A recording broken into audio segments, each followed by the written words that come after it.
ಆಚಿ ಮಸಾಲ. ಎಂತ ಅಡಿಗೆಯ ರುಚಿಯಾಗೋ ರಹಸ್ಯವು 20 ರೂಪಾಯಿ. ಜೀವ ಜಲಕ್ಕಾಗಿ 25 ದಿನಗಳಿಂದ ಬೆಳಗಾವಿ ರೈತರ ಅಹೋರಾತ್ರಿ ಧರಣಿಯನ್ನ ಮಾಡಿದ್ದಾರೆ.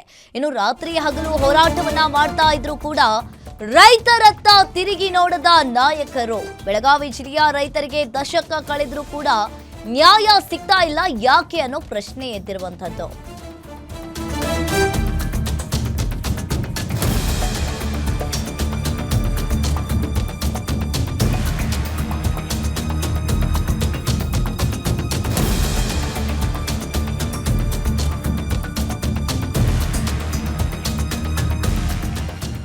ರಾತ್ರಿ ಹಗಲು ಹೋರಾಟವನ್ನ ಮಾಡ್ತಾ ಇದ್ರು ಕೂಡ ರೈತರತ್ತ ತಿರುಗಿ ನೋಡದ ನಾಯಕರು. ಬೆಳಗಾವಿ ಜಿಲ್ಲೆಯ ರೈತರಿಗೆ ದಶಕ ಕಳೆದ್ರೂ ಕೂಡ ನ್ಯಾಯ ಸಿಗ್ತಾ ಇಲ್ಲ, ಯಾಕೆ ಅನ್ನೋ ಪ್ರಶ್ನೆ ಎದ್ದಿದೆ.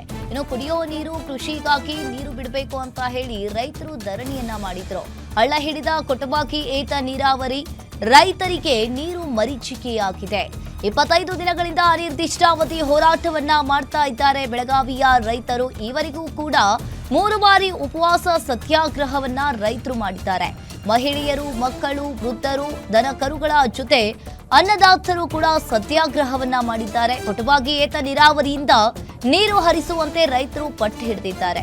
ಹುಕ್ಕೇರಿ ತಾಲೂಕಿನ ಕೊಟಬಾಗಿಯಲ್ಲಿ ಈ ಪ್ರತಿಭಟನೆ ನಡೀತಾ ಇದೆ.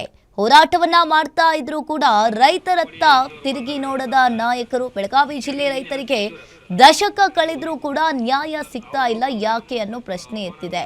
ಜೀವಜಲಕ್ಕಾಗಿ ಬೆಳಗಾವಿ ರೈತರು ಅಹೋರಾತ್ರಿ ಧರಣಿಯನ್ನ ಮಾಡಿದ್ದಾರೆ. ಇನ್ನು 3 ಉಪವಾಸ ಸತ್ಯಾಗ್ರಹವನ್ನ ಮಾಡಿರುವಂತದ್ದು. ಹೋರಾಟ ಮಾಡಿದ್ರು ಕೂಡ ಅಲ್ಲಿನ ನಾಯಕರು ಯಾರು ಕೂಡ ಕೇಳೋರಿಲ್ಲ, ಹೇಳೋರಿಲ್ಲ. 25 ದಿನಗಳಿಂದ ಅನಿರ್ದಿಷ್ಟಾವಧಿ ಹೋರಾಟವನ್ನ ರೈತರು ಮಾಡ್ತಾ ಇದ್ದಾರೆ. ಇಲ್ಲಿಯವರೆಗೆ 3 ಬಾರಿ ಉಪವಾಸ ಸತ್ಯಾಗ್ರಹವನ್ನ ರೈತರು ಮಾಡಿದ್ರು. ಏತ ನೀರಾವರಿಯಿಂದ ನೀರು ಹರಿಸುವಂತೆ ರೈತರು ಪಟ್ಟು ಹಿಡಿದಿದ್ದಾರೆ.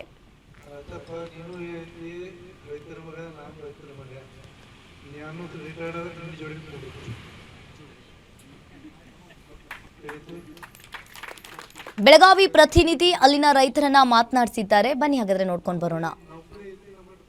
ನಮಸ್ಕಾರ ವೀಕ್ಷಕರೇ, ಗ್ಯಾರಂಟಿ ನ್ಯೂಸ್ನ ವಿಶೇಷ ಕಾರ್ಯಕ್ರಮಕ್ಕೆ ಸ್ವಾಗತ. ನಾನು ರಾಮ್ ಬಡ್ಗೇರ್. ಇವತ್ತು ನಿಮ್ಮ ಗ್ಯಾರಂಟಿ ನ್ಯೂಸ್ ಚಿಕ್ಕೋಡಿಯಲ್ಲಿದೆ ಅಥವಾ ಹುಕ್ಕೇರಿ ಭಾಗದಲ್ಲಿದೆ. ಹುಕ್ಕೇರಿಯಲ್ಲಿ ಯಾಕಿದೆ? ಇಲ್ಲಿ ರೈತರು ನಿರಂತರವಾಗಿ 24 ದಿನಗಳಿಂದಲೂ ಕೂಡ ಹೋರಾಟವನ್ನ ಮಾಡ್ತಾ ಇದ್ದಾರೆ. ಯಾತಕ್ಕಾಗಿ? ನೀರಿಗೋಸ್ಕರ. ನಮಗೆ ನೀರು ಬೇಕು ಅನ್ನೋ ನಿಟ್ಟಿನಲ್ಲಿ ಬೇಡಿಕೆಯನ್ನ ಇಡ್ತಾ ಇದ್ದಾರೆ. ನಿಮಗೆ ಗೊತ್ತೇ ಇದೆ, ಕೊಟಬಾಗಿ ಏತ ನೀರಾವರಿ ಯೋಜನೆ ವಿಚಾರಕ್ಕೆ ಸಂಬಂಧಪಟ್ಟಂತೆ ಕಳೆದ 24 ದಿನಗಳಿಂದಲೂ ಕೂಡ ನಿರಂತರವಾಗಿ ಧರಣಿಯನ್ನ ಮಾಡ್ತಾ ಇದ್ದಾರೆ. ಈಗ ಕಳೆದ 3 ದಿನಗಳಿಂದ ಉಪವಾಸ ಸತ್ಯಾಗ್ರಹವನ್ನ ಕೂಡ ಮಾಡ್ತಾ ಇದ್ದಾರೆ ಈ ಭಾಗದ ಜನ. ಏತ ನೀರಾವರಿ ಯೋಜನೆ, ಕೊಟಬಾಗಿ ಏತ ನೀರಾವರಿ ಯೋಜನೆ ಬಗ್ಗೆ ಸಾಕಷ್ಟು ಜನರಿಗೆ ಮಾಹಿತಿ ಇದೆ. ಈ ಯೋಜನೆ ತಂದಿರುವ ಉದ್ದೇಶನೇ 21 ಹಳ್ಳಿಗಳಿಗೆ ನೀರು ಹೋಗಲಿ, ಕುಡಿಯೋದಕ್ಕೆ, ರೈತರಿಗೆ, ಕೃಷಿ ಜಮೀನಿಗೆ ಅಂತ ಹೇಳಿ. ಬಟ್ ಇಲ್ಲಿ ನೋಡಿದರೆ ಬಹಳಷ್ಟು ಹಳ್ಳಿಗಳಿಗೆ ಸರಿಯಾಗಿ ಸಮರ್ಪಕವಾಗಿ ನೀರು ಹೋಗ್ತಾ ಇಲ್ಲ. ಹಾಗಾಗಿನೇ ಯಾಕೆ ನೀರು ಬರ್ತಾ ಇಲ್ಲ, ಜೊತೆಗೆ ನೀರಾವರಿ ಇಲಾಖೆಯ ಅಧಿಕಾರಿಗಳು ಬ್ರಹ್ಮಾಂಡ ಭ್ರಷ್ಟಾಚಾರವನ್ನ ಮಾಡ್ತಾ ಇದ್ದಾರೆ ಅನ್ನೋ ನಿಟ್ಟಿನಲ್ಲಿ ಈ ಭಾಗದ ರೈತರು ಆರೋಪವನ್ನ ಮಾಡ್ತಾ ಇದ್ದಾರೆ. ಹಾಗಾದ್ರೆ ಅಸಲಿಗೆ ಈ ಪ್ರತಿಭಟನೆಗೆ ಏನು ಕಾರಣ? ಜೊತೆಗೆ ಇಲ್ಲಿನ ರೈತರು 24 ದಿನಗಳಿಂದ ನಿರಂತರವಾಗಿ ಹೋರಾಟ ಮಾಡೋದಕ್ಕೆ ಏನು ಕಾರಣ? ಅಷ್ಟೊಂದು ಗಂಭೀರವಾಗಿದೆಯಾ ಪರಿಸ್ಥಿತಿ? ಹಾಗಾದ್ರೆ ಎಷ್ಟು ಹಳ್ಳಿಗಳಿಗೆ ನೀರು ಹೋಗ್ತಾ ಇಲ್ಲ? ಜೊತೆಗೆ ಏನೆಲ್ಲ ಬೇಡಿಕೆಗಳನ್ನ ಇಟ್ಕೊಂಡು ಇಲ್ಲಿನ ರೈತರು ಪ್ರತಿಭಟನೆಯನ್ನ ಮಾಡ್ತಾ ಇದ್ದಾರೆ? ಸೊ ಅವರನ್ನೇ ಕೇಳ್ತಾ ಹೋಗೋಣ. ಅವರ ಆರೋಪ ಏನು, ಅವರ ಆಗ್ರಹ ಏನು, ಎಲ್ಲದರ ಬಗ್ಗೆಯೂ ಕೂಡ ಮಾತನಾಡಿಸ್ತಾ ಹೋಗೋಣ. ನನ್ನ ಜೊತೆಗೆ ಈಗ ಹೋರಾಟ ಮಾಡ್ತಾ ಇರುವಂತ ರೈತ ಬಾಂಧವರೇ ಇದ್ದಾರೆ, ಅವರನ್ನ ಮಾತನಾಡಿಸ್ತಾ ಹೋಗೋಣ.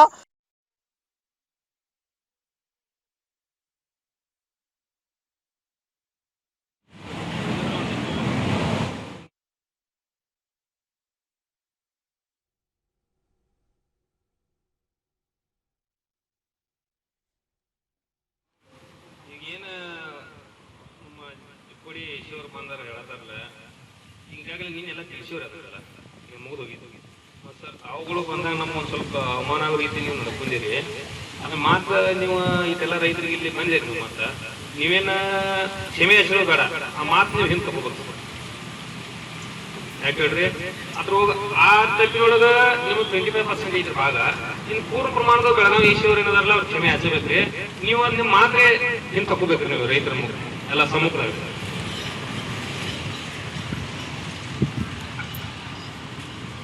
ರಾಜಪ್ಪ ನೀನು ಐತಿ ರೈತರ ಮಗ, ನಾನು ರೈತರ ಮಗ. ನಾನು ರಿಟೈರ್ಡ್ ಆದ್ರೆ ನಿನ್ನ ಜೋಡಿ ಕೊಡಬೇಕು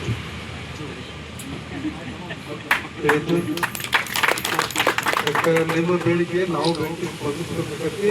ನಮಗೆ ನೌಕರಿ ಐತಿ, ನಮ್ಮ ಟ್ರೈನಿಂಗ್ ಇರ್ಬೇಕು. ಅದ್ರಾಗ ನಿಮಗೆ ಮಾತಾಡಕ್ಕೆ ಏನಾಯ್ತು, ಸರ್ಕಾರ ಪರವಾನಗಿ ಇತ್ತು ನಾ ಮಾಡ್ತೀವಿ. ಹೌದಾ? ಅವತ್ತಿನ ದಿವಸ ಏನು ಮಾತಾಡೋದು ನಾನು ಏನು ನಿಮ್ಗೆ ಬ್ರದರ್ ತಮ್ಮ ಮಾತಾಡಿವಿ. ನೀನು ಅದ್ರ ಬಗ್ಗೆ ತಿಳ್ಕೊಳಕ್ಕೆ ಕೂಡ ನಾವು ಅದ್ರ ಬಗ್ಗೆ ವಿಚಾರ ಮಾಡಿಲ್ಲ. ಒಟ್ಟಲ್ಲಿ ಏನು ನಮ್ಮ ರೈತರು ಈಗ ಕೊಂಡ್ರು ನನಗೂ ಸರಿ ಕಾಣಂಗಿಲ್ಲ. ಎಲ್ಲ ನಮ್ಮ ಮಂದಿನ ಇದ್ದೀರಿ, ನಮ್ಮ ಸದಸ್ಯರ ಹತ್ರ ಹೇಳ್ತೀವಿ, ಲಘುನ ಇದನ್ನೇ ಮುಗಿಸ್ಕೊಡ್ರಿ, ನಿಮ್ಮ ಕೆಲಸಕ್ಕೆ ನೀವು ಅಟೆಂಡ್ ಆಗಿ ನಾವು ಕೆಲಸ ಮಾಡುವಂಥ ಕೆಲಸ ನಾವು ಮಾಡಿಕೊಡ್ತೀವಿ ಅಂತ ಹೇಳ್ತಾ ಇದ್ದೀವಿ. ಏನೋ ನಾವು ಮಾತಾಡಿದ್ರೆ ಅವತ್ತ ನಾವು ಹಿಂದೆ ತಗೋತೀವಿ ಅಂತ ಹೇಳ್ತೀವಿ.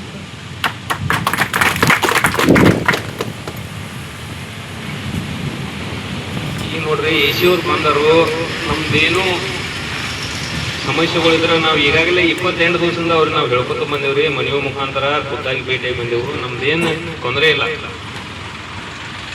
ಆದ್ರೆ ಏನೈತ್ರಿ, ನಾವು ಮೊದಲಿನ ದಿನದಿಂದ ಒಂದೇ ಗುರಿ ಇಟ್ಕೊಂಡು ಬಂದೇವು. ನಾವು ಸಂಪೂರ್ಣ ಪರಿಹಾರ ಬೇಕಂತ. ಸಂಪೂರ್ಣ ಪರಿಹಾರ ಆಗುವಂತ ಕೆಲಸ ಇಲ್ಲಿವರೆಗೆ ಆಗಾನಿಲ್ಲ ನಮ್ಗೆ. ಯಾಕಂದ್ರೆ ಅವ್ರ ಅಧಿಕಾರ ಮಟ್ಟದಾಗ ಎಷ್ಟಾಗೋದು ಅಷ್ಟಾಗೋದ್ರ ಅದು. ಯಾವ್ಯಾವ ಅಧಿಕಾರ ಮಟ್ಟದಾಗ ಏನೇನ್ ಮಾಡ್ಬೇಕು ಅನ್ನೋದು ನಮ್ಗೆ ಬೇಡಿಕೆ ಇದ್ರಿ. ಬಹಳ ಸ್ಪಷ್ಟ ಲಿಖಿತದಾಗ ಕೊಟ್ಟಿದ್ದೆವು. ಇವತ್ತು ಇಲ್ಲಿಸ್ ಮಠ ಏನ್ ಲಿಖಿತ ರೂಪದಾಗ ಕೊಟ್ಟಿದ್ದೇವಲ್ಲ, ಇವತ್ತು ಒಂದು ಮನವಿ ರೆಡಿ ಮಾಡಿದೆವು. ನಾವು ಮತ್ತೆ ಕೊಡಾಕತ್ತೇವ್ರಿ. ಇವತ್ತು ಸಾಯಂಕಾಲ ಟ್ಯಾಕ್ಸ್ ಮುಖಾಂತರ ನಾವು ಮಾಡ್ತೇವೆ. ಆದಷ್ಟು ಮಟ್ಟಿಗೆ ನಾವು ಯಾರ್ದು ಇಲ್ಲೇ ತಪ್ಪು ಗಣ್ಣಿಗೆ ತಗೊಳ್ತಾ ಇಲ್ಲ. ಯಾಕಂದ್ರೆ ಅವ್ರವ್ರ ಅಧಿಕಾರ ಮಾಡಿದಾಗ ನಮ್ ಕೆಲಸ ಮಾಡಿದಾರೆ ಅಂತ ಇವತ್ತು ನಾವು ಒಪ್ಕೊಳತ್ತೇವೆ. ಮುಂದಿನ ಏನ್ ಕೆಲಸ ಇದ್ರೆ ಅವ್ರ ಅಧಿಕಾರಿಗಳು ಇಲ್ಲಿ ಬರ್ಬೇಕು. ಅಲ್ಲಿ ಮಟ್ಟ ನಮ್ದು ಸಂಪೂರ್ಣ ನಾವು ಹಿಂದೆ ತಗೊಳಂಗಿಲ್ಲ. ಯಾಕಂದ್ರೆ ಇದ ಮಾತ ಇದ ಒಂದು ವಿಚಾರ.